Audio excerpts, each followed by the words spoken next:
Back body ഇത്രയും ഭാഗം full patch work ചെയ്തതാണ്. പിന്നെ സൈഡിൽ കൊണ്ട് വന്നാൽ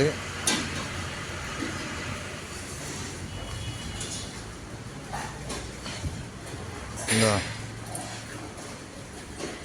ഇതിങ്ങനെ അടിയിൽ 2 സൈഡിൽ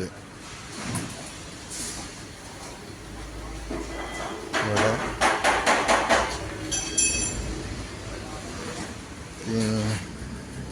ഫ്രണ്ട്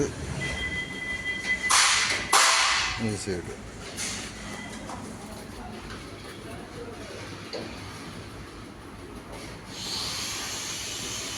ഈ കാണുന്ന സൈഡൊക്കെയാണ് ഇപ്പോൾ പാച്ച് വർക്ക് ചെയ്തിരിക്കുന്നത്.